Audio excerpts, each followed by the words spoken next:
ಎಲ್ಲರಿಗೂ ನನ್ನ ಹೃದಯಪೂರ್ವಕ ಸ್ವಾಗತ ಸುಸ್ವಾಗತ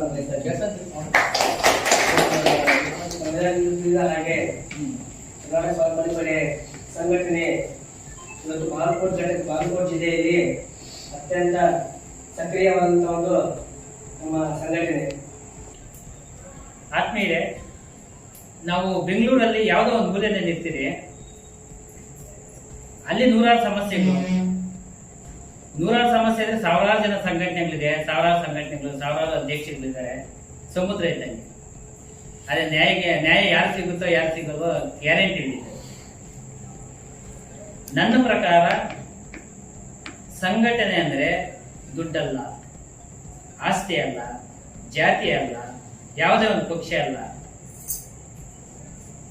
ಯಾರು ಶೋಷಣೆಗೆ ಒಳಗಾಗ್ತಾನೋ, ಯಾರು ಅನ್ಯಾಯಕ್ಕೆ ಒಳಗಾಗ್ತಾನೋ ಅವರ ಪರವಾಗಿ ಹೋರಾಟ ಮಾಡೋದು ನಮ್ಮ ಸಿದ್ಧಾಂತ. ನವೀನ್ ಸರ್ ಹೇಳ್ತಿದ್ರು, ನಮ್ಮ ಸಂಘಟನೆ ಯಾವುದೇ ಜಾತಿ ಧರ್ಮಕ್ಕೆ ಮೀಸಲಲ್ಲ ಅಂತ. ಅದು ನಿಜ. ನಮ್ಮದ್ರಲ್ಲಿ ಯಾವುದೇ ಜಾತಿ ಇಲ್ಲ, ಯಾವುದೇ ಧರ್ಮ ಇಲ್ಲ, ಯಾವುದೇ ಪಕ್ಷ ಇಲ್ಲ, ಅವೆಲ್ಲ ಒಂದೇ. ಒಗ್ಗಟ್ಟಾಗಿರೋಣ. ಇವತ್ತು ಹೆಂಗೆ ಸೇರಿದ್ರು ಅದೇ ತರ ಸೇರಿರೋಣ. ಜಾಸ್ತಿ ಮಾತಾಡೋದು ಹೆಂಗಿಲ್ಲ, ಸಾಯಿಬರು ತುಂಬಾ ಅರ್ಜೆಂಟಲ್ಲಿ ಇದ್ದಾರೆ, ತೊಂದರೆ. ಹಾಗಾಗಿ ಮುಂದಿನ ದಿನಗಳಲ್ಲಿ ಒಂದು ಕಾರ್ಯಕ್ರಮ ಮಾಡೋಣ.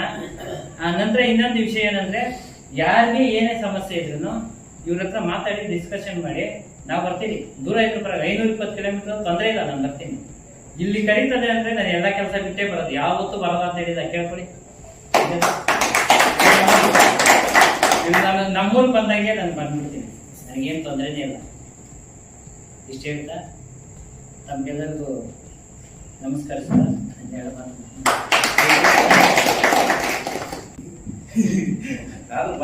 ಭಾಷಣಕಾರಲ್ಲ, ಆದ್ರೂ ಹೋರಾಟಗಾರ.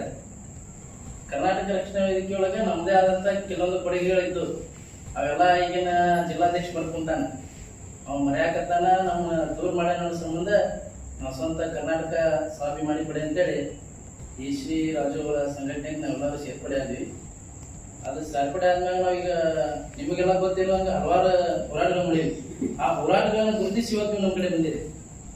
ಇಲ್ಲ, ಇವರು ಹೋರಾಟ ಮಾಡಾಕತ್ತಾರ ಅಂತೇಳಿ ಇವತ್ತೇನು ನೀವೆಲ್ಲರೂ ನಮ್ಮ ಸಂಘಟನೆಗೆ ಸೇರ್ಪಡೆ ಹಾಕಿಲ್ಲ, ನಿಮಗೆಲ್ಲರಿಗೂ ನಾವು ತುಂಬ ಹೃದಯದ ಅಭಿನಂದನೆಗಳನ್ನ ಸಲ್ಲಿಸ್ತೇನೆ. ಆಮೇಲೆ